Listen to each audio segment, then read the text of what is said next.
Hola a todos y todas, muchas gracias por venir hoy. Me presento, yo soy Isabela Villanueva, presidenta de la ONG Zeus Chile. Hace unos meses se encendieron las alarmas en Zeus Chile. La tercera publicó los resultados de la encuesta Ipsos, donde se mostraban los resultados nada esperanzadores para nuestra organización. 65% de los jóvenes no sabía qué es la COP. Semanas después, la Pontificia Universidad Católica de Valparaíso publicó un nuevo estudio que nos alarmaba aún más.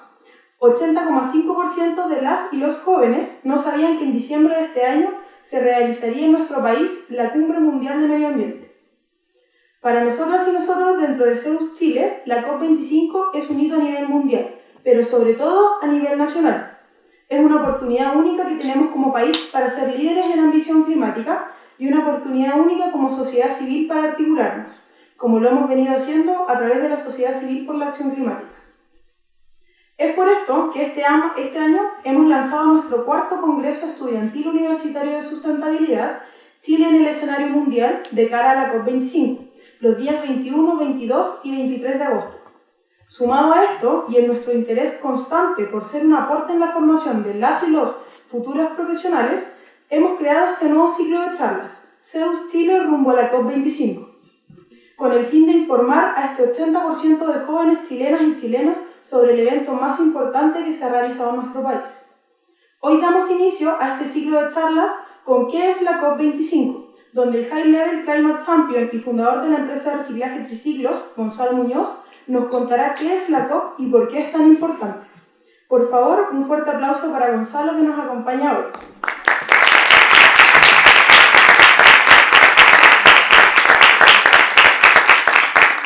Estaremos realizando charlas durante las próximas semanas hasta el día de nuestro congreso. Tenemos la meta de llegar a más de 50.000 personas este año y esperamos lograrlo, no solo por los desafíos de nuestra propia organización, sino que por ser un aporte en la educación y concientización de la población y sobre todo de las y los jóvenes chilenos. Les hago la invitación a participar en nuestro Congreso Zeus 2019, a seguir participando en nuestras próximas actividades y a informarse, articularse y formar parte del cambio. Agradezco también a Ethics y la iniciativa WhatsApp Cambio Climático, ambas de la Facultad de Ciencias Físicas y Matemáticas de la Universidad de Chile, por su apoyo en esta actividad. Gracias nuevamente por su participación y dejamos con ustedes a nuestro expositor, Gonzalo Muñoz.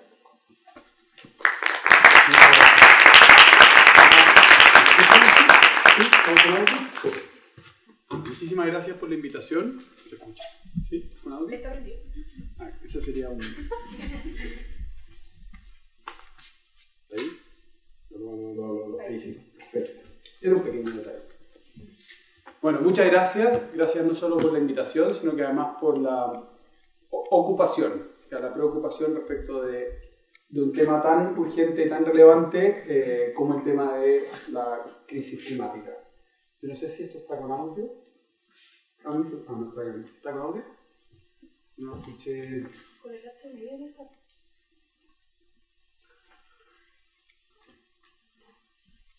Eso tendría que haber sonado. No. Okay. Si no, después yo les cuento el audio, hago mímica y todo. Bueno, fundamentalmente yo creo que lo que todos tenemos bastante claro es que estamos hoy en día frente a una crisis climática, ¿cierto? Y esa crisis climática que hoy en día es una realidad posiblemente bastante evidente para ustedes. Uno de los problemas que tenemos es que no es suficientemente evidente para muchas personas en el mundo. La COP, por lo tanto, viene a entrar en un momento histórico donde necesariamente tenemos que levantar el nivel de alerta, el nivel de conciencia de toda la ciudadanía. Para hablar de eso, me parece que una de las formas más relevantes es escuchar lo que ella nos tiene que decir. To know that we are facing existential crisis. Crisis they have not created, but they are the ones who are the most affected by it. That is unfair.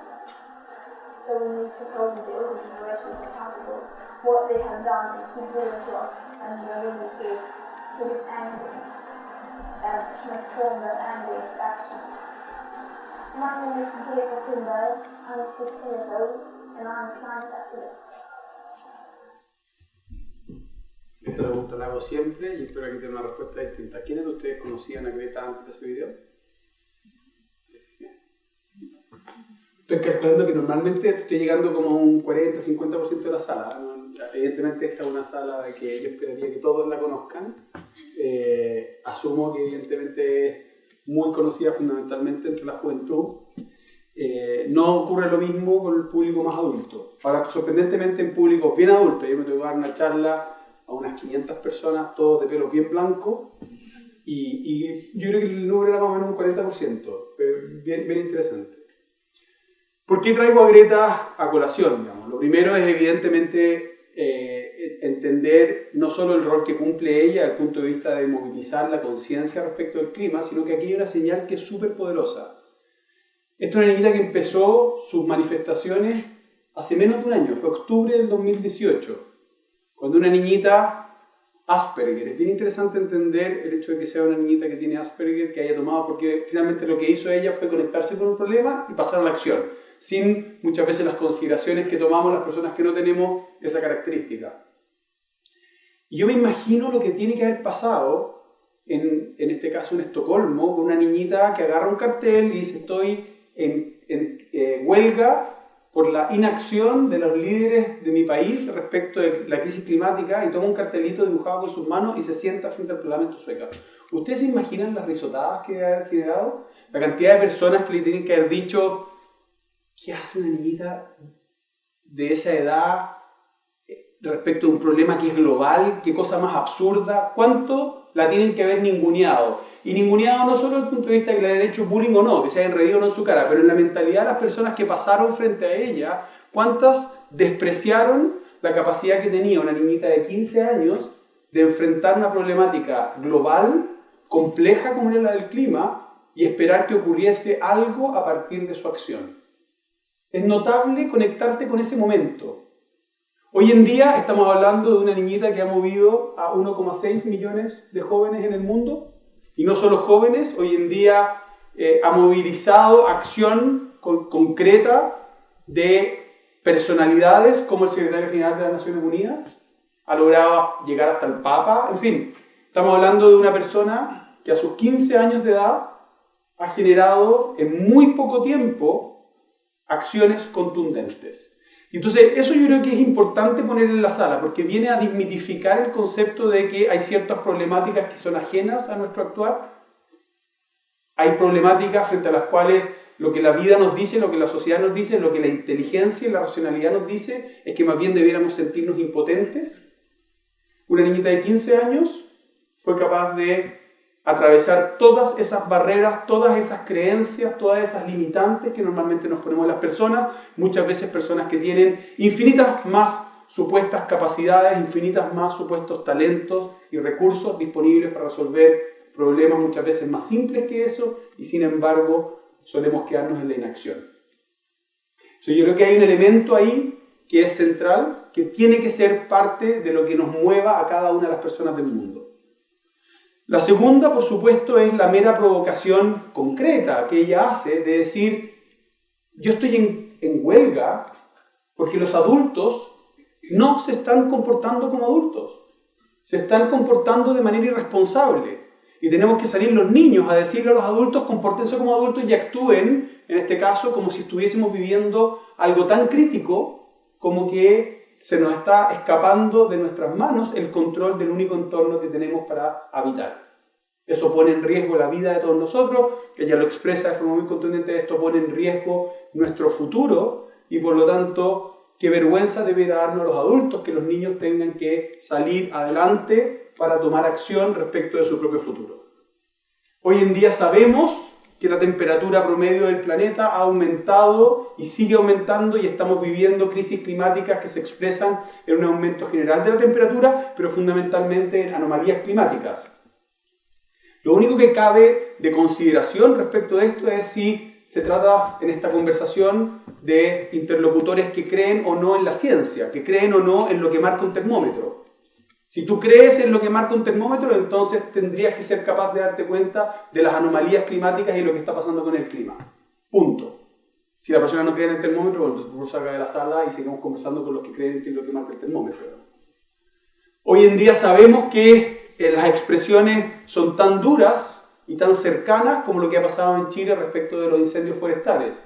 Y no tiene que ver necesariamente con que los incendios forestales hayan sido causados por el clima, pero la falta de control que tuvimos respecto de los incendios forestales, el hecho de que esos incendios forestales hayan ocurrido en zonas donde normalmente las temperaturas son más bajas, en zonas donde en algún momento debió haber llovido y se tendría que haber controlado por sí solo el incendio, pero al mismo tiempo que estábamos teniendo incendios que devastaron bosques, estamos hablando de cientos de miles de hectáreas en el norte donde suele no llover, hoy estábamos al mismo tiempo teniendo aluviones, manifestaciones contundentes que se expresaban muchas veces en la misma página del periódico el mismo día. Estábamos viviendo las más altas temperaturas en algún verano en el sur del planeta, mientras que en el hemisferio norte estábamos teniendo los fríos más extremos. La semana pasada tuvimos la máxima temperatura que ha tenido nunca París, etc. Es evidente lo que nos está pasando de esa perspectiva, mientras que sabemos que este aumento de la temperatura promedio está derritiendo los hielos a una tasa realmente preocupante, generando además la exposición del permafrost, que va a generar, por supuesto, emisiones de metano que van a agravar el problema, al mismo tiempo de que las masas de hielo que tienen la capacidad de disminuir la temperatura al desaparecer incrementan esa inercia térmica. Es decir, con poco conocimiento uno perfectamente se puede dar cuenta que estamos entrando en una fase donde si no actuamos de forma rápida esto se nos puede ir de las manos. Otra de las manifestaciones que estamos viviendo no solo tiene que ver con el hecho de que estemos pasando por una década de sequía, es que las sequías tienen, y la crisis climática tiene una manifestación que es una crisis social brutal. La manifestación es que hoy en día tenemos migraciones forzosas y tenemos, por tanto, desplazados climáticos, porque los cambios en el clima generan, por supuesto, que ciertas actividades, cierto acceso a recursos como el agua, cierto acceso a recursos como un entorno donde llevar a cabo actividades agrícolas, se pierden y, por lo tanto, obligan a las personas a desplazarse, a sabienda además que esas migraciones forzosas son, por supuesto, de las personas más desprotegidas y por lo tanto nos estamos encontrando la realidad dura de que la manifestación más dura se genera, por supuesto, hacia quienes fueron menos responsables o muchas veces cero responsables de haber generado esta crisis. Y me refiero, por supuesto, a personas, pero me refiero también a millones de especies que hoy en día estamos llevando a la extinción, llevando a la desaparición, también producto de nuestra propia irresponsabilidad. Es un gráfico que muestra desde la era industrial, desde el inicio de la era industrial, cómo se han ido concentrando las emisiones de CO2 por país. Y es muy interesante porque muestra dos cosas, bueno, muestra varias, digamos, pero una de ellas es que las mayores emisiones están directamente relacionadas al nivel de desarrollo. Las emisiones, igual que la basura, igual que el consumo de agua per cápita, igual que el nivel de degradación per cápita en distintas manifestaciones, está directamente correlacionado al modelo de desarrollo. Como especie hemos logrado éxito en un montón de dimensiones, de las cuales podemos sentirnos orgullosos, y está bien descrito que hoy en día estamos viviendo una era donde hay el menor nivel de antagonismo, el menor nivel de guerra, el menor nivel de hambruna, el menor nivel de enfermedades. Sin embargo, eso ha sido a costa de degradar el único entorno que tenemos para habitar nosotros y otras tantas billones de especies. Por lo tanto, ese error de modelo de desarrollo es algo que es preocupante en sí mismo, pero al mismo tiempo nos debe hacer pensar de qué modelo de desarrollo se le va a mostrar por un imperativo ético a la mitad de la población del mundo que vive con menos de $2,5 por día. Porque si nosotros le vamos a mostrar el modelo del American Way of Life, estamos requete contrasonados. Entonces lo que estamos enfrentando es a la urgencia de encontrar una ruta alternativa. Esa ruta alternativa tiene que ser una ruta, entre otras cosas, con carbono neutralidad. Tenemos que buscar la forma de lograr el bienestar, lograr la mejora de calidad de vida de potencialmente 10 billones de habitantes, pero sin en eso poner en riesgo el único entorno que tenemos para vivir. Ahora, si además ustedes notaron los cambios de colores en el gráfico, los países no solo se iban permanentemente oscureciendo en términos de aumento de las emisiones, hay varios países, por ejemplo el Reino Unido, que en un momento estaba rojo furioso y después ha ido disminuyendo. Y eso es bien interesante mirarlo en el gráfico porque quiere decir que tenemos alternativas. Tenemos formas de habitar este planeta reduciendo nuestras emisiones y eso es parte del camino que estamos recorriendo y es parte de la urgencia que nos reúne. Entonces, desde ese punto de vista, entendiendo la problemática y entendiendo la provocación que nos hace una niña como Greta de señores adultos, compórtense como adultos, miremos qué es lo que hemos hecho los adultos. En esta lógica de agruparnos en las Naciones Unidas, donde las distintas partes, los distintos países se reúnen justamente en lo que se llama la Conferencia de las Partes, eso es lo que quiere decir COP.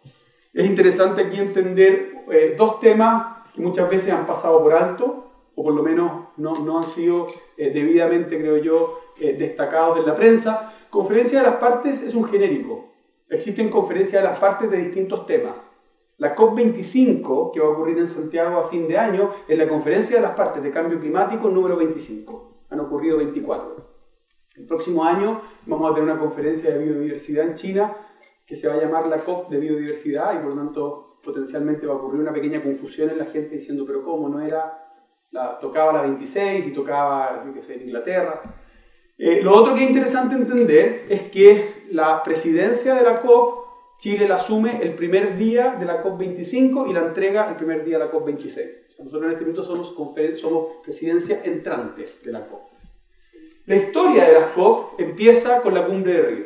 La Cumbre de Río fue el momento en que los humanos nos pusimos de acuerdo en que nosotros éramos causantes de una enorme degradación ambiental y por lo tanto nos correspondía hacer algo al respecto y empezamos a validar de una u otra forma lo que los científicos nos estaban diciendo en términos de la tendencia, a lo que venía la ciencia y los grupos ambientalistas advirtiendo desde principios de la década de los 70, fines de los 60, el 90 ya cuajó en esta certeza respecto de que teníamos que hacer algo. Y lo primero que intentamos hacer fue justamente el año 97 a través del protocolo de Kioto, que fue lo que lanzamos en la COP3. El protocolo de Kioto vino a buscar una especie de acuerdo similar al que logramos las personas cuando controlamos los gases que generaban el agujero en la capa de ozono. En la década de los 80 hubo esa certeza y simplemente a través de corregir ciertos modelos industriales, poner ciertas obligatoriedades en los países, con el protocolo de Montreal se logró controlar las emisiones de clorofluorocarbono y otro tipo de gases que afectaban el ozono. Entonces parecía como evidente decir, bueno, generemos lo mismo respecto a los gases de efecto invernadero. El problema fue, uno de los problemas es que no todos los países firmaron y países tremendamente emisores como Japón como Estados Unidos no quisieron firmar y por lo tanto el protocolo de Kioto siempre cogió respecto de su implementación y tuvieron que pasar casi 20 años hasta que en 2015 todas las partes, todos los países más la Unión Europea, son 197 partes, pudieron ponerse de acuerdo y firmar un solo compromiso que es el Acuerdo de París. Una de las cosas sorprendentes que tiene el Acuerdo de París es que en la Conferencia de las Partes, en las Naciones Unidas, los acuerdos se llegan por consenso. Esto no es mayoría voto gana, el que llegó primero es sacar al asiento, esto es o estamos todos de acuerdo o volvemos a foja cero. Por lo tanto, el Acuerdo de París es una joya que tenemos que cuidar como especie, como pocas cosas. Es de una u otra forma algo poco estadísticamente probable que ocurra muchas veces. Entonces, nos cabe a todos quienes estamos preocupados de este tema defender el Acuerdo de París y eso no es algo banal, particularmente cuando estamos teniendo hoy en día ciertos liderazgos en el mundo que lo están cuestionando o ciertos intereses que les gustaría de una u otra forma muchas veces echar pie atrás.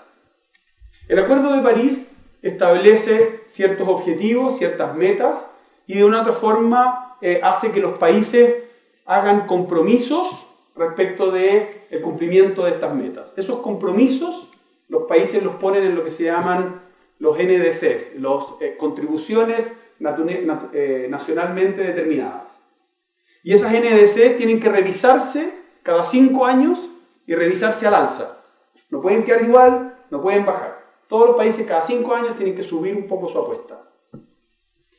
El año 2015 se firma el Acuerdo de París y por lo tanto el primer momento de revisión del Acuerdo de París, de los NDC y en ese momento de comienzo de la implementación del Acuerdo de París es el año 2020. La COP25 COP de Chile viene a, de una u otra forma, entre otras cosas, servir las condiciones para entrar a una fase de implementación.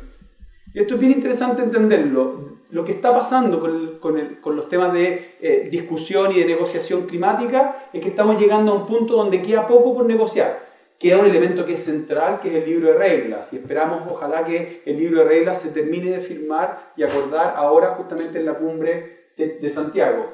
Sin embargo, hay un consenso, una certeza de que tenemos que pasar a una fase de implementación. Pasamos a una fase de acción climática.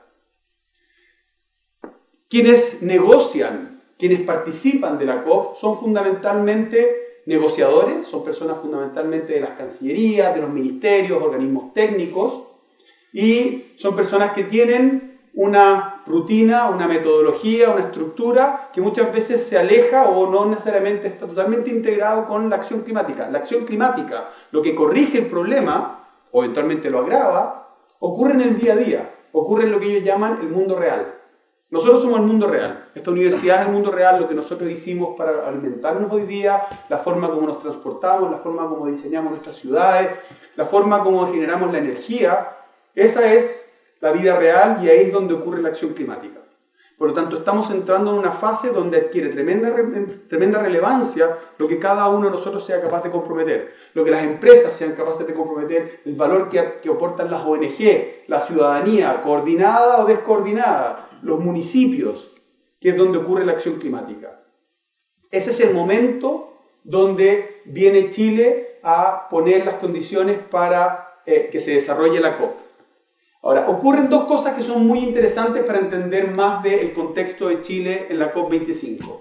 El 2018, en octubre, o sea, más o menos en la época donde Greta decidió hacer su huelga, fue un momento en el cual el panel intergubernamental de expertos de las Naciones Unidas, el IPCC, lanzó un informe que decía, ojo, el Acuerdo de París apunta a que la temperatura promedio del planeta no suba más de 2 grados a final del ciclo, respecto de cómo estaba al inicio, antes de la era industrial. Pero esas condiciones, las condiciones de aumentar hasta 2 grados, hacen inviable una serie de sectores del mundo. Va a haber muchos países que van a desaparecer, muchas islas que desaparecerían, el aumento no solo del nivel del mar, sino que la desaparición de los polos, etc., hace que la temperatura suba muchas veces de forma tremendamente descontrolada. Lo que debiéramos lograr es que la temperatura no suba más de 1,5 grados. Más de 1,5 grados ya es dramático. Y entonces el panel intergubernamental de expertos en octubre del año pasado cambia las condiciones y dice, ojo, está bien que empecemos a implementar París el año 2020, pero lo tenemos que implementar con muchísima más ambición climática que la que teníamos cuando firmamos el acuerdo. Lo segundo que es interesante entender es que la COP va rotando por distintas regiones del planeta, por zonas geográficas definidas de acuerdo a los grupos de negociación y de votación. Y tocaba Latinoamérica. El país que se había propuesto era Brasil. Brasil, a fines del año pasado, elige a un presidente negacionista y pocos días antes de tomar esta posta desde Polonia, en la COP24 en Katowice, Brasil suelta el bastón y dice, nosotros no vamos a hacer esto porque no creemos que esto sea importante. Esa posta no solo era importante que alguien la tomara, sino que además estaba condicionado a que lo tomase un país latinoamericano. El acto de coraje de Chile, de decir yo tomo el bastón y la llevo, en sí mismo ya representa un valor. Ahora veamos qué más ha hecho Chile al respecto. El 2020, como les dije, es un año fundamental en que se empieza a implementar París y al mismo tiempo se requiere mayor ambición climática, se requiere revisar los NDC, pasa a ser un año fundamental donde cada uno de los países, cada uno de los actores tiene que redoblar su apuesta, tiene que decir, bueno, ¿cuánto entendemos el tamaño del problema y cuánto estamos dispuestos a poner como condición adicional? El 2030 es el año donde tenemos que lograr como humanidad reducir al menos un 45% nuestras emisiones absolutas, para que de esa forma lleguemos al 2050 a la carbono neutralidad como planeta, que seamos capaces de emitir menos que lo que la naturaleza es capaz de absorber. Todo ello para lograr que la temperatura no aumente más de 1,5 grados a final del siglo. Esos 4 números son los 4 números fundamentales de la acción climática. Lo que estamos haciendo como país, lo que deberíamos estar haciendo todos nosotros en la ciudadanía, en el día a día, en la cotidianidad, en las decisiones que tomamos, es ayudar a que esos 4 números brillen en nuestras decisiones, brillen en nuestros gobiernos, brillen en nuestras actividades de cualquier tipo. Para lograr eso, evidentemente, lo que estamos intentando es romper una tendencia, que es la tendencia que lleva hoy en día el planeta. Estamos apuntando, si no hacemos nada hoy, a un aumento de la temperatura de entre 3,5 y 4 grados. Chao, game over. No hay forma de que habitemos sustentablemente o saludablemente en un planeta que haya aumentado 3,5 grados respecto de cómo estaba antes del inicio de la era industrial. Lo que dice París es llegar a 2 grados, lo que hoy marca la ciencia es 1,5 grados. 1,5 es nuestro gran número. ¿Cómo hacemos para tomar ese cambio de curva, como la batalla épica más importante que nos va a tocar en nuestras vidas? Ese es el desafío. Ese es el problema y esa es la oportunidad.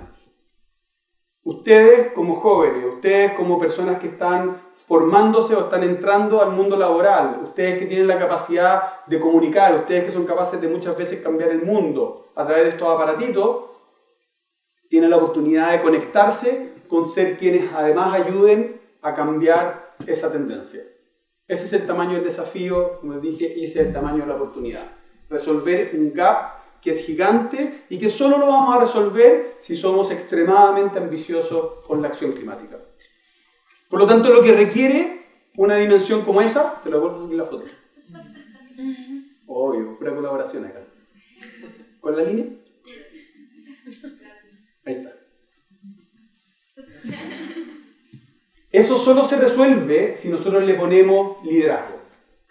Y ese liderazgo no es solo lo que haga cada uno de nosotros. Hoy en día ese liderazgo, evidentemente, lo primero que esperamos es verlo reflejado en nuestros gobernantes. Y aquí quiero mostrarle una imagen de la cual nosotros deberíamos estar tremendamente orgullosos. Esta es una foto del viernes pasado, en Japón, en el G20. Invitaron al presidente Piñera de Yapa, como Chile no es un país G20, y lo invitaron y se sacó esta foto con los 5 líderes globales de países que están dispuestos hoy o han estado ya dispuestos a poner una ley de carbono neutralidad al 2050. Son 6 países en el mundo. Es un acto de liderazgo contundente, no solo haber tomado la COP, sino que además entenderla y decir, ok, entiendo el juego, entiendo lo que dice la ciencia, voy a comprometer mi país por ley, no una declaración a la prensa, una declaración, aunque sea de principios cualquiera, por ley a marcar la carbono neutralidad del país como máximo al 2050.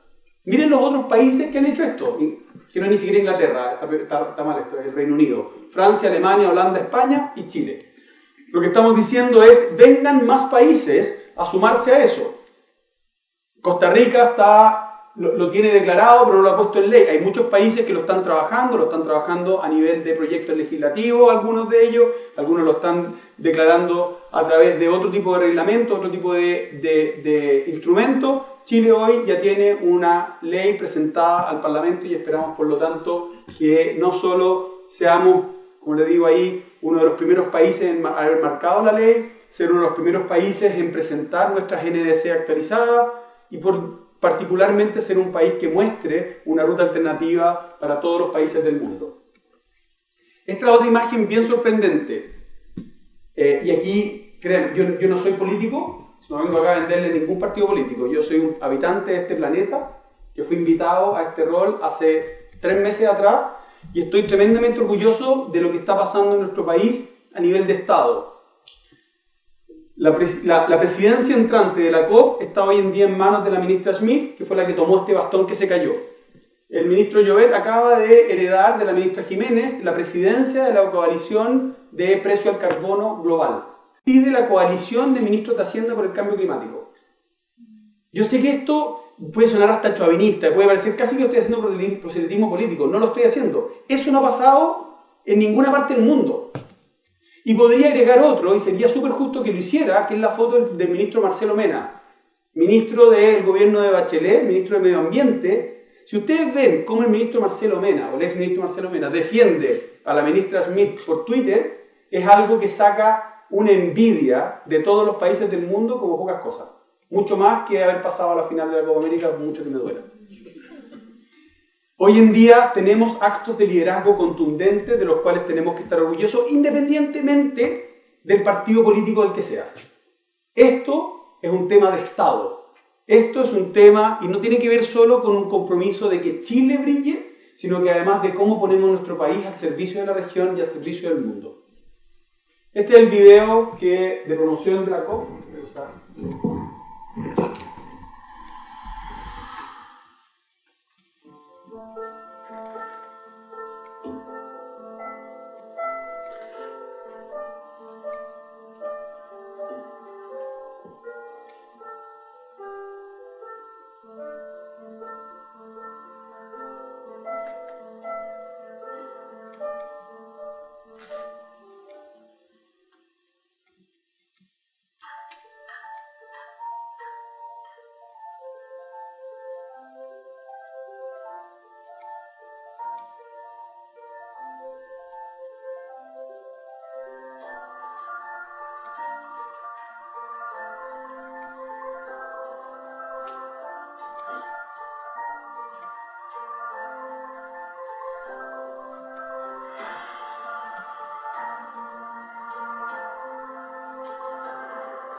Después una música preciosa.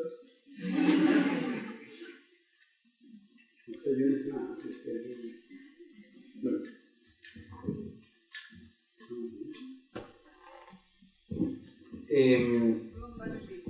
Claro, te mandamos el link para que ustedes lo vean. Es un video muy lindo que muestra en definitiva cuál es el tamaño del desafío desde el punto de vista de la organización del evento, el poco tiempo que tenemos. Además lo tomamos, como todos ya saben, tarde respecto del tiempo que han tenido otros países para organizarlo, pero aquí yo quiero dejar un mensaje súper claro. La importancia no es el evento. No, el evento es relevante desde el punto de vista de cumplir con la sincronía y con el cronograma de lo que establece la conferencia de las partes. Lo importante es cómo esto deja una huella en el camino hacia el evento y, por supuesto, todo lo que pase a continuación. Nosotros debiéramos, como humanidad, estar comprometidos cada vez que tomamos una COP a que la siguiente COP sea incluso mejor que la anterior. Porque evidentemente tenemos que ir mejorando, eso es parte del éxito. Tenemos que ser capaces de levantar cada vez más alarma y más preocupación, pero particularmente levantar cada vez más compromiso y más acción. Por lo tanto, la invitación, más allá de cuánto nos podemos sentir orgullosos respecto de lo que va a pasar en Chile en Cerrillo, es cómo esto nos permite que como ciudadanía, como individuos, como organizaciones, aprovechemos esta instancia para movilizarnos en torno a la acción climática. ¿Qué podemos hacer distinto? Y a mí me parece súper bien que haya manifestaciones concretas, es decir, a mí me hubiera gustado que el gobierno se comprometiera a cerrar las carboneras mañana y que se comprometiera a la carbono neutralidad 2030. Genial, hagámoslo juntos. El gobierno ya puso su apuesta. ¿Qué es lo que podemos hacer nosotros para ayudar a que eso se acelere? ¿Qué podemos hacer todos nosotros para movilizar acción climática que le demuestre a las autoridades que todos nosotros, que somos los actores de la acción climática, estamos dispuestos a vivir en un mundo que es carbono neutral mucho antes de 2050? Lo mínimo que tenemos que pedirle a las autoridades de todo el mundo es lo que Chile ya hizo. Un compromiso por ley de ser carbono neutral al 2050. Eso es lo que pide la ley, perdón, la ciencia. La ciencia lo que nos pide es que esta enfermedad la curemos con un máximo de carbono neutralidad al 2050. Chile ya lo hizo. ¿Cómo lo hacemos para anticiparnos? Ese es parte del desafío.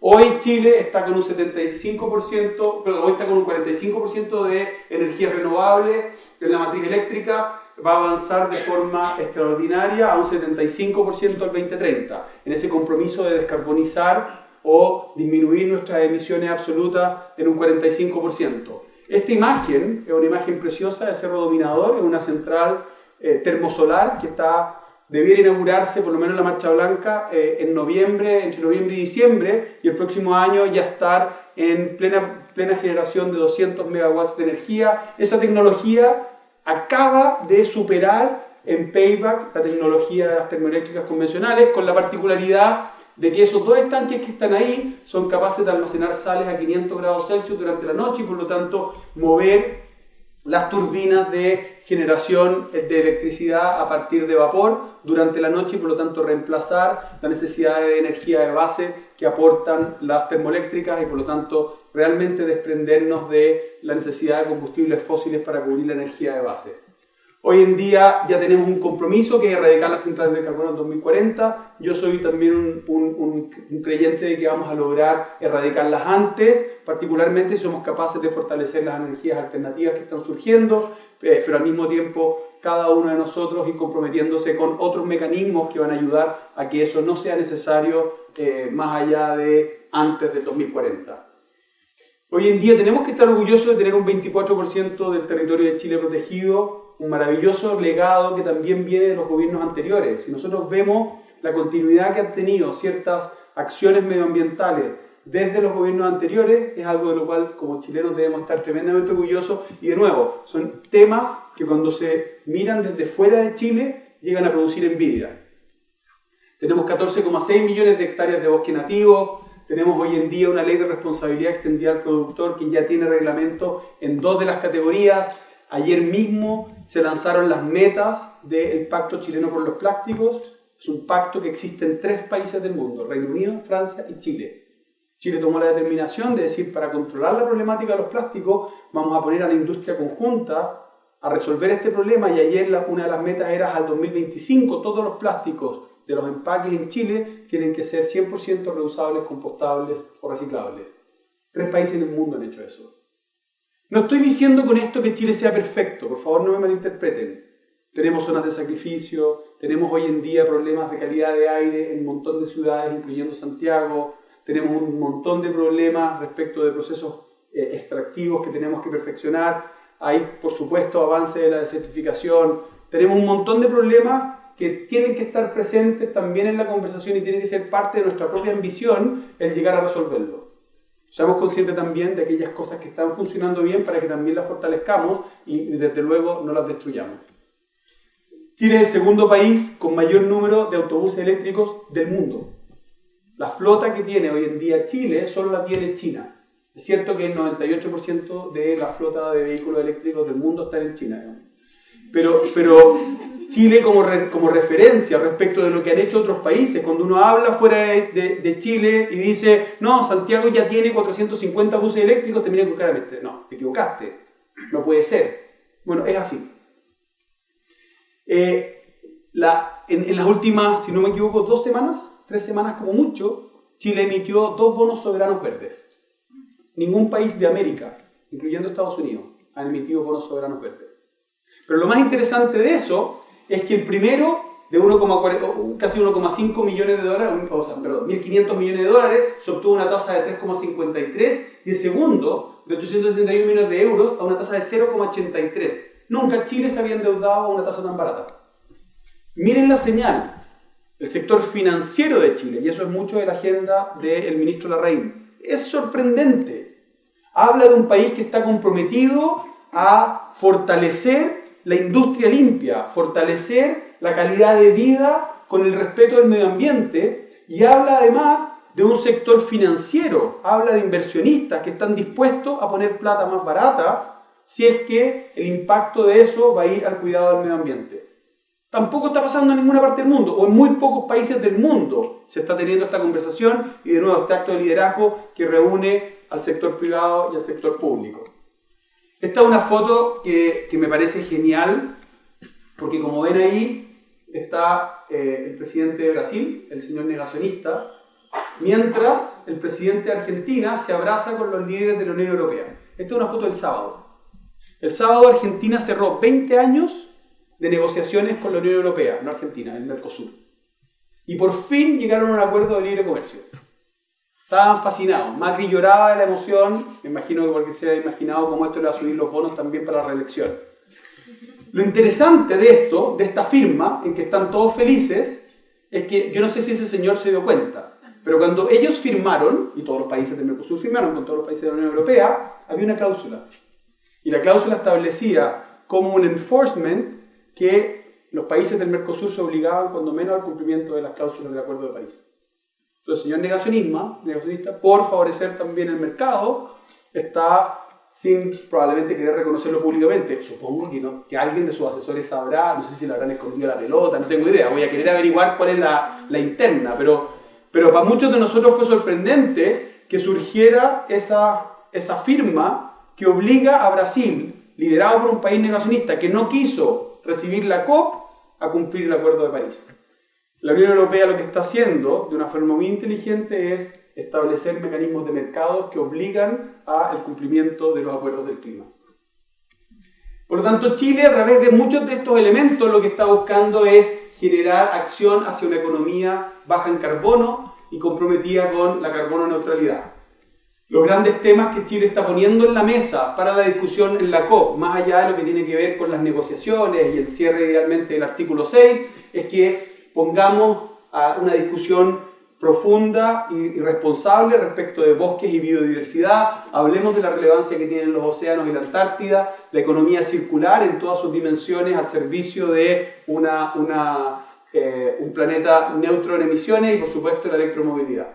Yo como High Level Champion estoy levantando otras dos prioridades, una de ellas es las finanzas, me estoy dando cuenta en poco tiempo, en 3 meses de trabajo en este cargo, ya me di cuenta del poder que tienen las finanzas, pero además todas las cosas que están pasando a nivel global que pueden facilitar que las finanzas sean de alguna forma el lubricante, el facilitador de todos estos cambios, y por otro lado la cadena de alimentos. La cadena de alimentos en Chile, Potencia Alimentaria, tiene un potencial extraordinario de mostrar cómo se pueden producir alimentos, cómo podemos acercar a la ciudadanía al acto cotidiano de comer, con la consideración de cuando yo me estoy alimentando, incrementando las emisiones, o cuando me estoy alimentando, reduciendo potencialmente las emisiones. Cuán relevante es hoy en día ser responsable respecto de cuánta comida se desecha en el mundo, de qué manera podemos poner la agricultura y el sector agroforestal al servicio de la regeneración, en vez de ponerlo al servicio muchas veces del desmatamiento o la destrucción. En una sala como esta, y no quiero que parezca esto como una contradicción, una sala como esta, si yo le hablo a ustedes de la misma manera como si le hablo a los empresarios, o a los médicos, o a los científicos, lo que yo aspiro es que ambición la entendamos como carbono neutralidad mucho antes del 2050. Yo estoy comprometido a hacer carbono neutral como máximo al 2030. Porque si todos nos comprometemos a la carbono neutralidad al 2050, ¿saben lo que va a pasar? Vamos a llegar al 2080, obvio. Porque es evidente que hay algunos que van a ir arrastrados en la cuestión. Entonces, si nivelas unos y otros, hacen la campana, lo que necesitas hoy en día son aquellos líderes que van a ser capaces de mostrar las rutas que permiten que lleguemos a la carbono neutralidad 2050. Eso es lo que necesitamos. Ahora, eso tiene que estar fundamentado en la ciencia.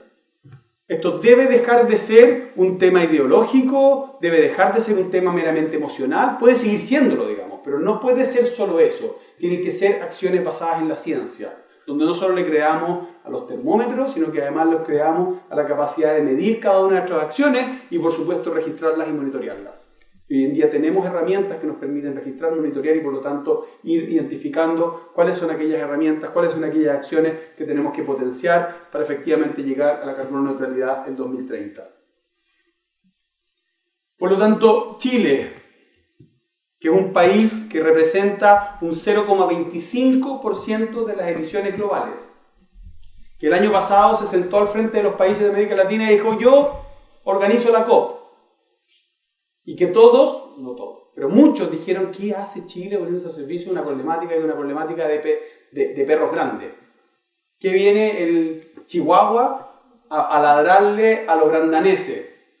Bueno, Chile tomó la decisión porque, entre otras cosas, cumple con 7 de las 9 condiciones de vulnerabilidad definidas por el Convenio Marco de las Naciones Unidas. Tenemos un montón de características que nos hacen tremendamente vulnerables, pero al mismo tiempo porque entendemos que en un momento como hoy, una niña como Greta Thunberg nos muestra que llegó el momento donde incluso las pequeñas acciones, las acciones individuales, lo que pueden hacer los pequeños individuos, tiene el potencial de generar no solo un cambio en la vida de ese individuo pequeño, en la vida de los habitantes de un país pequeño como Chile, sino que además marcar un acto de liderazgo para todos los demás países del mundo, para todos los demás habitantes de este planeta.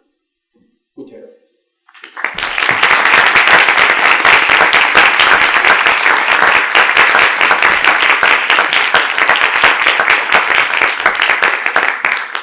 Muchas gracias, Gonzalo.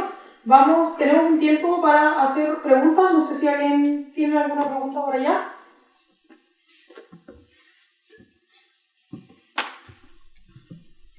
¿O no entendieron nada o quedó todo clarísimo? ¿Por qué motivo se habla solamente de la generación a carbón si los gases de efecto invernadero son producidos por el petróleo, el gas natural y todas las fuentes de, no sé por qué ocupan combustible? Gracias por la pregunta. No se habla solo de eso. Es una decisión que ha tomado mucho los medios por varias razones. Digamos, el carbón tiene un efecto directo en la salud de las personas, está muy relacionado también a problemáticas de salud y hoy en día son tecnologías que están quedando obsoletas, muchas de ellas ya han quedado obsoletas de forma bastante acelerada. Pero si tú miras hoy en día la matriz energética del país, el petróleo es hoy el mayor problema. Entonces, hemos abordado una parte de la torta que representa más o menos un 20% y hoy en día debiéramos avanzar de forma acelerada a la siguiente etapa que se cubre, por un lado, reemplazando la generación eléctrica en su totalidad por energías renovables, pero por otro lado, abordando la problemática tanto del transporte como del uso de energía en las industrias. Por lo tanto, no es una cosa o la otra, son las dos. Lo que ha pasado es que el tema de las termoeléctricas de carbón se ha aparecido dentro de la agenda porque ha sido la acción muy concreta. Aparecía como low hanging fruit, era como lo más rápido y fácil de abordar. Ahora la siguiente etapa y el siguiente, digamos, monstruo que hay que comerse es el petróleo. Y después viene el gas. Esa es la ruta. ¿Alguien más tiene una pregunta? Acá teníamos una pregunta. En una parte de la presentación habló sobre la capacidad energética que tiene actualmente Chile y de la componente renovable, que era alrededor del 45%. Sí. Pero esto también integraba a la energía, por ejemplo, de hidroeléctrica, supongo. Sí. Entonces, dentro de ese marco, hacia el 75% es con respecto a toda la energía renovable o a la no convencional. Es toda la energía eléctrica, y ahí es súper importante lo que acaba de decir Francisco. Tenemos que empezar a separar lo que es energía en su total de lo que es generación eléctrica. Aquí estábamos, esa imagen hablaba exclusivamente de generación de energía eléctrica, donde las renovables incluyen a las hidroeléctricas.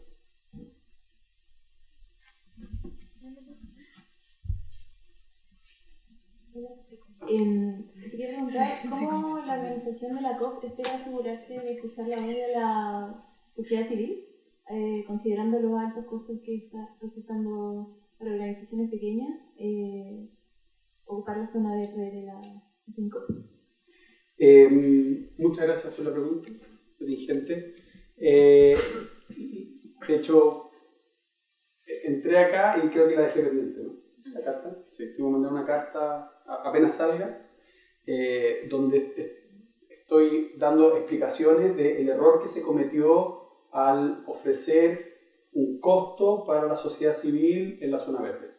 La sociedad civil, las ONG, van a estar invitadas a participar en el evento de forma gratuita. Va a haber un modelo de postulación y eso lo estamos lanzando en las próximas semanas. Pero tenemos reservados 2 grandes espacios donde la sociedad civil, las ONG, van a tener la posibilidad de participar de forma gratuita. Fue un error de la productora y estoy poniendo la cara y pidiendo las disculpas pertinentes. Lo que queremos es que evidentemente sea una COP lo más ciudadana posible. Incluso queremos que el proceso de postulación, el proceso de diseño de esa sala se haga incluso con la sociedad civil. ¿Alguien tiene otra pregunta? Allá.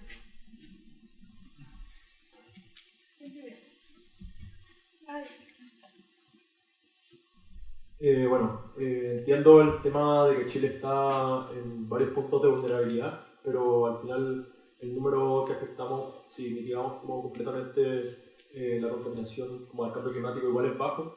y tenía entendido que uno de los puntos que podía generar más acción en Chile era más, en vez de la mitigación, en la adaptación del cambio climático. Entonces, como si bien los puntos de vulnerabilidad son importantes, no sé si qué sea más importante, como darle tanta énfasis a la mitigación que va a ser poca como en el impacto que vamos a hacer a nivel global, o la adaptación y transformarnos como en actores más principales en ese sentido dentro de América Latina o donde sea. Muchas gracias por la pregunta. Son ambas. Si nosotros no mitigamos, la tendencia nos lleva a casi 4 grados. Por lo tanto, no hay modelo adaptativo para esa instancia. Incluso si hacemos todo el trabajo, vamos a llegar a 1,5 grados de aumento. Hoy estamos en casi 1. Cuando nos queda medio grado en que las condiciones van a seguir cambiando.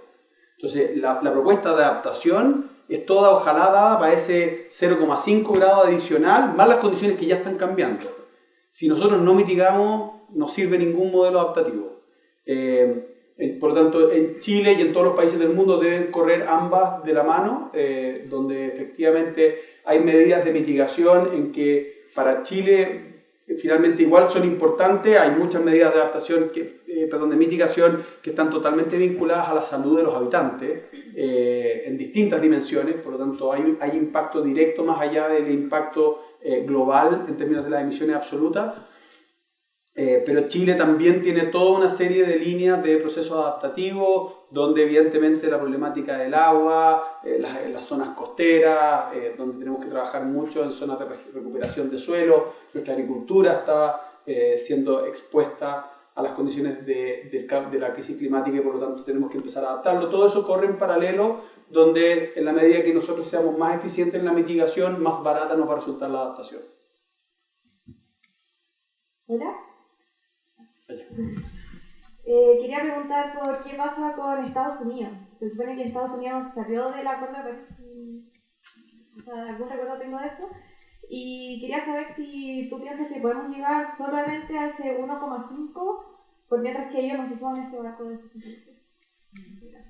Gracias. Estados Unidos no se ha salido del acuerdo de París. Estados Unidos tiene un líder que le gusta hablar y por lo tanto dice cosas, pero no necesariamente esas cosas todavía están ejecutadas. Estados Unidos tiene, si realmente se quiere salir, tiene hasta octubre de este año para salirse. No, tendría que mandar una carta, entiendo que en octubre, y si efectivamente manda esa carta, la salida efectiva ocurre el día después de la elección siguiente de Estados Unidos. Entonces tenemos dos escenarios, varios en realidad. Primer escenario, que mande o no mande la carta. No manda la carta, sigue. Entonces como árbol de decisiones. Si manda la carta, perfecto, esa carta se hace efectiva el día siguiente de la elección. Siguiente condición, eligen a Trump. Si Trump es reelecto y por lo tanto decide salirse al día siguiente, a los 4 años después, si el nuevo presidente de los Estados Unidos decide que quiere mantenerse en el Acuerdo de París, le toma creo que 2 meses volver. Si no reeligen a Trump y el nuevo presidente de los Estados Unidos es una persona que cree en esta agenda, Estados Unidos nunca se salió. Ese es el escenario formal. ¿Qué es lo que está pasando en la realidad? Y esto creo que se los dije, ¿no? Que una cosa es lo que ocurre en el mundo de las negociaciones y otra cosa es lo que ocurre en el mundo de la acción climática. La acción climática ocurre en los municipios, con las ONG, con las empresas, con la ciudadanía. En el minuto en que Trump fue electo y hizo esta declaración, inmediatamente se generó un movimiento que se llama We Are Still In. Y son 2 versiones, We Are Still In y I Am Still In. Son agrupaciones fundamentalmente movidas por gobernadores y muchos gobernadores republicanos que dicen, este es un tema gigante, brutal. Acuérdense, no sé, Schwarzenegger era gobernador en esa época de California, fueron los grandes promotores de la acción climática y dijeron algo tan simple como, bueno, este señor puede decir lo que él quiera. Nosotros tenemos la potestad de ejecutar acción climática, entonces si el gobierno no lo quiere hacer, lo vamos a hacer nosotros. Y hoy en día tienes agrupaciones de estados federales de Estados Unidos, más empresas, ciudadanía, organizaciones de distintos tipos, municipios incluso, que están cumpliendo las NDC de Estados Unidos independientemente de lo que diga el gobierno central. Entonces la señal es bien interesante porque cuando aparece un gobierno negacionista se genera de inmediato, es como el yin y el yang, se genera de inmediato una reacción que tiende a compensar y muchas veces incluso a incrementar la acción climática para compensar lo que haya dicho el líder. Bloomberg hoy en día premia con varios millones de dólares a los municipios que cumplan los NDC de Estados Unidos. O sea, hay premios incluso. ¿Usted quiere contradecir al presidente? Le premio. Patagonia, no sé si vieron, el presidente de Estados Unidos ha disminuido ciertos impuestos a las empresas y entonces Patagonia ha usado todos los recursos que se ahorró para demandar al gobierno por haberle reducido los impuestos y por no atender la crisis climática. Hola. Hola. Tengo dos preguntas. La primera, no entendí muy bien cuando hablaste del food chain. Si te podrías explicarlo de nuevo. La cadena de alimentos evidentemente parte del momento en que decidimos producir un alimento y usar el suelo. Uno de los grandes efectos de aumento de las emisiones y de degradación ocurre cuando hacemos cambio de uso de suelo, cuando deforestamos para producir un determinado alimento que no reemplaza esa cantidad de captura de gases de efecto invernadero. Después la decisión de qué tipo de cultivos vas a poner, pero también la forma de fertilizar. Los fertilizantes nitrogenados generan una cantidad importante de gases de efecto invernadero. Evidentemente sabemos que la ganadería, particularmente un tipo de ganadería, la que no es regenerativa, genera un montón de gases de efecto invernadero, particularmente con rumiantes cuando emiten los gases de su fermentación, más los residuos del estiércol. Después lo que significa transportar los alimentos hoy en día tiene un efecto importante en los gases de efecto invernadero más allá de los sistemas productivos. Evidentemente, muchas veces cuando se trata de alimentos que se produjeron, se transportaron, se comercializaron y finalmente nadie los compró en el supermercado, terminan botándose, es gases de efecto invernadero que se acumulan en toda la cadena y que además terminan desechándose y emitiendo metano por su descomposición, más toda la cantidad de alimentos que se desecha tanto en la fase de producción como en la fase de consumo. Todo eso representa no solo acumulado un problema relevante, en el caso de Chile es un número importante, a nivel global la cadena de alimentos representa un problema importante en materia de gases de efecto invernadero, pero además tiene la virtud de que nos conecta en el día a día. La alimentación es un lenguaje que lo usamos todos los días de distintas formas y por lo tanto si nosotros le colocamos ese acento, si nosotros le colocamos esa intención de que usemos el lenguaje del alimento para hablar de cambio climático, de crisis climática y de compromiso con la acción climática, cumple con una serie de condiciones que, desde mi punto de vista, hacen que sea relevante ponerlo en la COP para que veamos cada uno de los aspectos de lo que podemos hacer mejor y de lo que tenemos que dejar de hacer mal. Y con respecto a esto, sería muy utópico promover un estilo de vida como más vegetariano o vegano, teniendo en cuenta la deforestación de los bosques nativos que son causantes del cambio climático. De eso se trata. Esa es una de las dimensiones. Y así como está esa, no solo se trata de si vamos a comer menos carnes, más vegetales, muchas veces también es de dónde vienen, otras veces no es solo eso, sino que además sírvete todo lo que vas a comer y cómete todo lo que te serviste, todos los residuos orgánicos compóstalos o úsalos para producir biogás. En fin, hay una serie de dimensiones que van desde incluso antes, cómo hacemos agricultura regenerativa, cómo usamos la herramienta agrícola para regenerar espacios naturales que hemos ido degradando. Hay un montón de dimensiones, una de ellas es la que tú mencionas.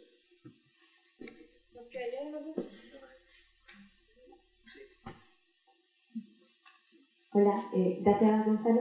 De hecho quería contar un poquito sobre lo que preguntaba de Food Chain, porque yo formo parte de Retroalimenta, una fundación que lucha contra la pérdida y desperdicio de alimentos.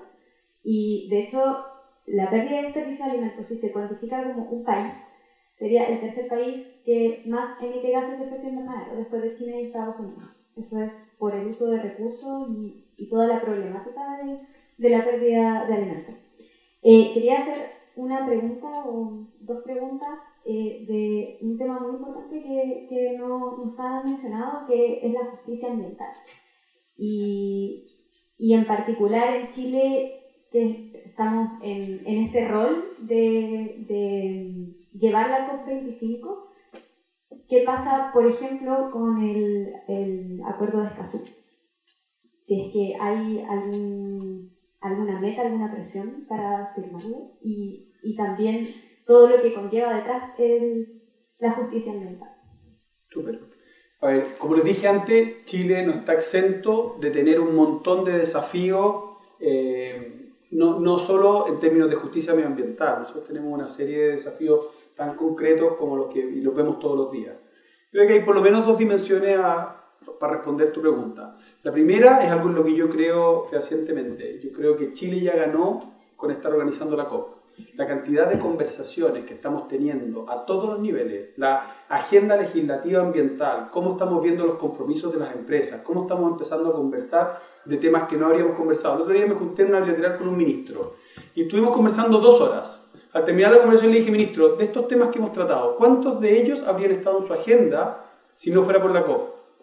La respuesta fue ninguno. Ninguno de esos temas habría estado. Y el ministro estaba fascinado y estaba entendiendo la oportunidad que representaba la COP de hacer las cosas mejor.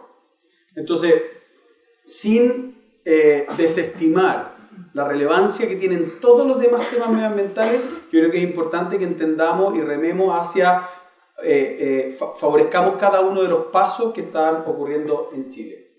Respecto del acuerdo específico, y entendiendo, yo no soy político, yo estoy mandatado por la presidencia de la COP y las Naciones Unidas para hacer esto y para movilizar acción climática, y entendiendo la dificultad, además el acuerdo lo propuso Chile, digamos, lo que les recomiendo, y es bien divertido porque me hacen esta pregunta y les digo siempre lo mismo, googleé el apellido de la ministra y el nombre del acuerdo y van a encontrar lo que dice el gobierno. Y hay un pequeño mito respecto de si Chile está o no desdiciendo los principios que están ahí y el ideal que eso representa, que en ningún caso es esa la razón. Hay una serie de razones más bien estratégicas que tienen entrampada la firma. Yo personalmente espero que este tema se resuelva lo antes posible. Y nos queda la última pregunta. Ah, ya, súper. Pero pregunta, no sé, pues del eclipse. Pero teníamos un reemplazo. Gonzalo, cuando uno es a central de carbón, uno dice, bueno, me comprometo a no desarrollar nunca una central de carbón. En realidad un compromiso falso porque nunca voy a tener esa capacidad. Pero en esto de la cadena de alimentos, ahí le tira el dedo en la llaga. Porque en el fondo uno piensa en el asado el fin de semana y toca temas que nos tocan a nosotros. ¿Cómo? A veces como que estas palabras, compromisos, aterrizarlo es difícil. ¿Cómo piensan ustedes meternos el dedo en la llaga a los consumidores en este tipo de temas? Sobre todo alimenticio que están... Yo creo que, hay varias dimensiones, digamos. Más allá de que yo no voy a construir una central de carbón, hoy en día lo que estamos viendo es crecer considerablemente la matriz distribuida de generación renovable. Y yo sé que hoy en día muchas veces uno lo mira y dice, pucha, una inversión muy alta, pero hay todavía una capacidad gigante de generar energía eléctrica de manera distribuida y eso desde luego debiera ser una propuesta que varias personas vayamos integrando.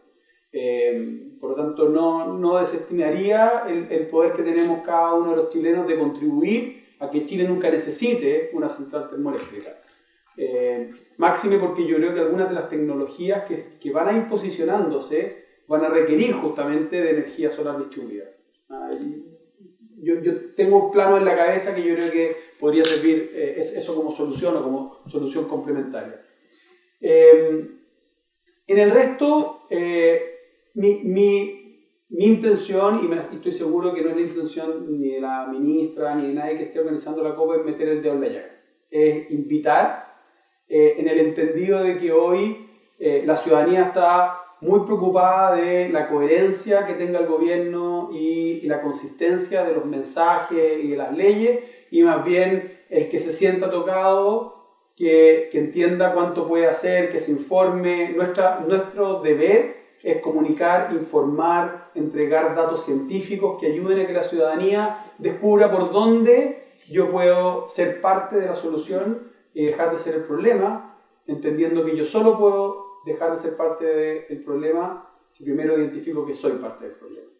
Entonces nosotros vamos a ayudar a que haya evidencia y que esa evidencia esté lo más cercana posible de quienes tienen el potencial de ejecutar la acción climática. Bueno, muchísimas gracias a Gonzalo por su participación, a todos por su asistencia. Le damos un aplauso a Gonzalo. Gracias a por el